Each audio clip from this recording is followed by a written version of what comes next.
ప్రవీణ్ పగడాల ఆకస్మిక మరణం క్రిస్టియన్ సమాజాన్ని కలిచివేస్తూ ఉంది. ఈ నేపథ్యంలోనే కొంతమంది క్రిస్టియన్ సంఘాల ప్రతినిధులు అలాగే పాస్టర్లు కూడా ప్రవీణ్ పగడాల మరణం మీద పలు అనుమానాలను అయితే వ్యక్తం చేస్తూ ఉన్నారు.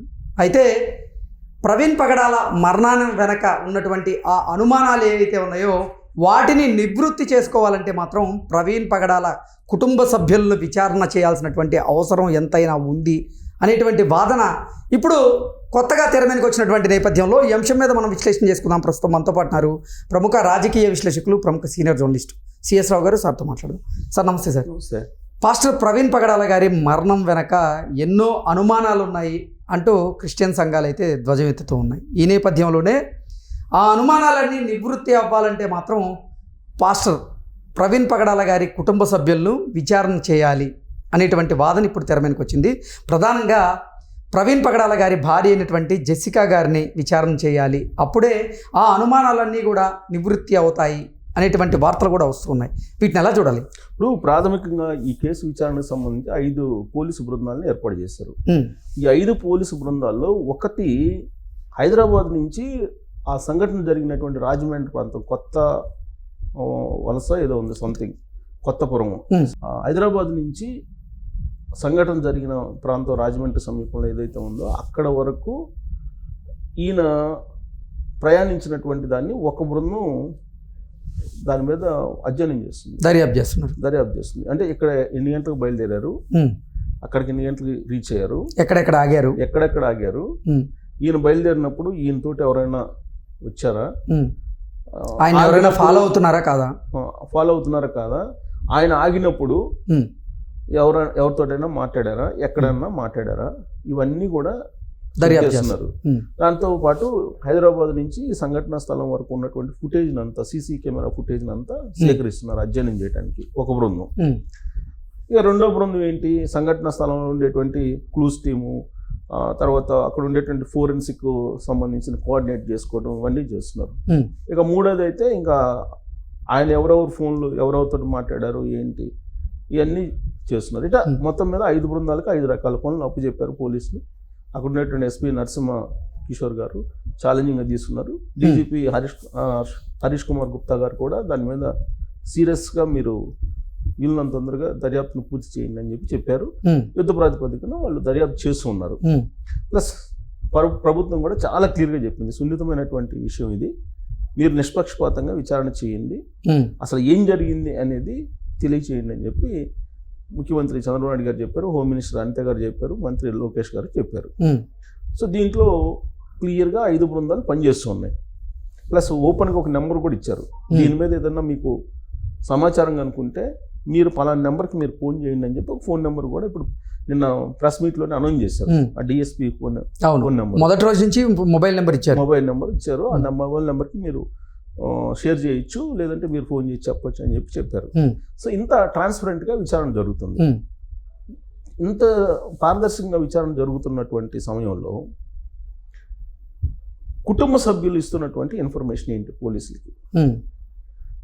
ప్రధానంగా ఏంటి ఇప్పుడు చెప్తుంది, ప్రవీణ్ పాస్టరు ఎక్కడికి వెళ్ళినా కానీ ఇంట్లో చెప్పరు ఎక్కడికి వెళ్తారు అనేది ఇప్పుడు వస్తున్నటువంటి న్యూస్.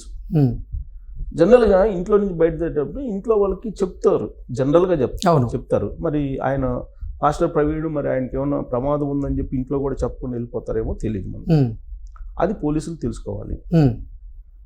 ఎందుకంటే నేను ఎందుకు చెప్తున్నానంటే ఇవన్నీ కూడా సోషల్ మీడియాలో, అలాగే ఇప్పుడు ఈ సంఘటన మీద అటు ముస్లిం సంబంధించినటువంటి కొంతమంది మాట్లాడుతున్నారు, హిందువులకు సంబంధించినటువంటి మరికొంతమంది మాట్లాడుతున్నారు, క్రిస్టియన్ సమాజానికి సంబంధించిన ఇంకొందరు మాట్లాడుతున్నారు.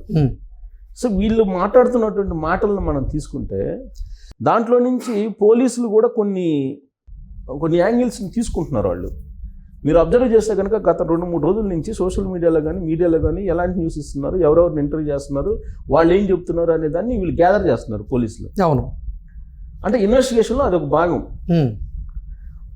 అందుకే ఇప్పుడు ఈ సోషల్ మీడియాలో వస్తున్నటువంటి దాని ప్రకారం ఏందే, ఇప్పుడు కొన్ని హిందూ సమాజం కానీ లేదా ముస్లిం సమాజంలో ఉండేటువంటి కొంతమంది లీడర్లు కానీ వాళ్ళు ఏం చేస్తున్నారు, అసలు కుటుంబ సభ్యుల్ని మీరు ఎందుకు విచారించట్లేదు? కుటుంబ సభ్యుల్ని విచారిస్తే కదా అసలు విషయం తెలిసేది.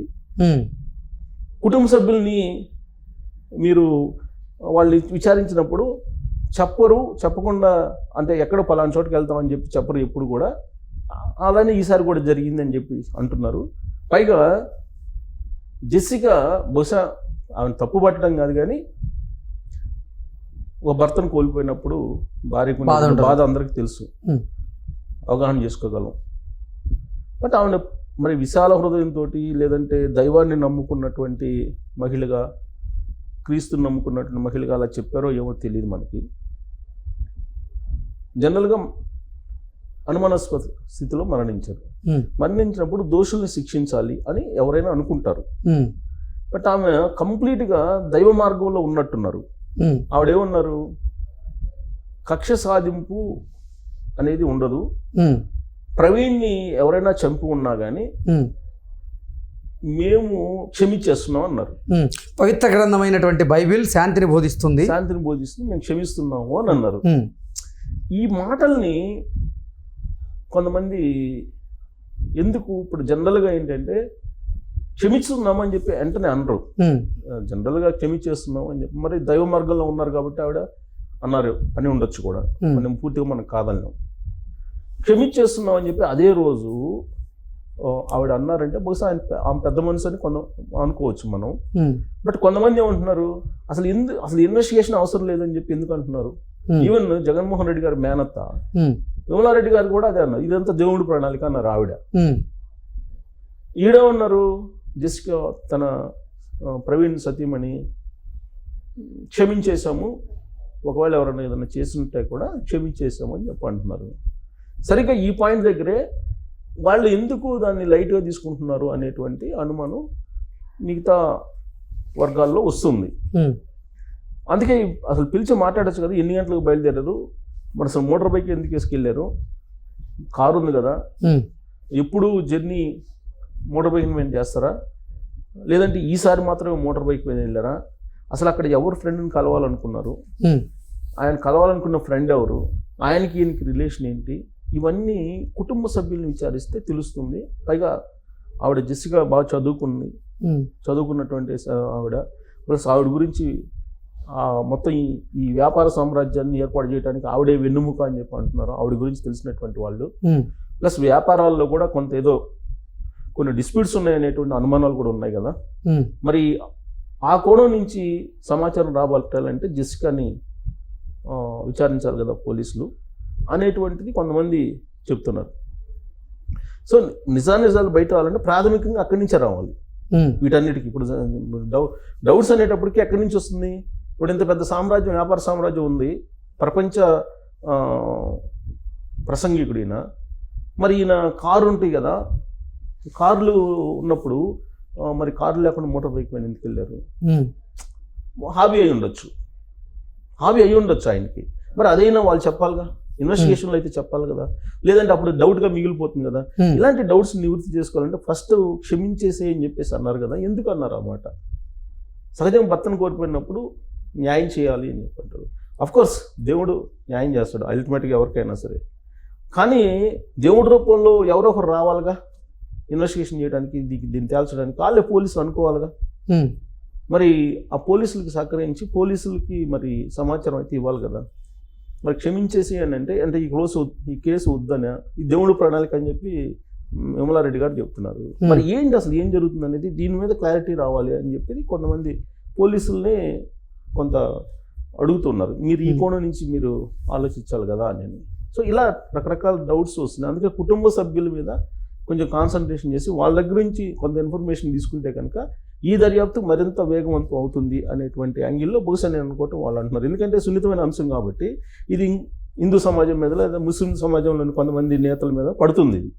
బహుశా అందుకే వాళ్ళు నిజాలు బయట వాళ్ళని వాళ్ళు కూడా కోరుకుంటూ ఇలాంటి సలహాలు సూచనలు ఇస్తున్నారు సోషల్ మీడియా వేదికగా. మరి ఆ కోణం నుంచి కూడా మళ్ళీ ఆలోచిస్తే ఇలాంటి డౌట్స్ రాకుండా ఉంటాయి. Okay sir, thank you so much. Thank you.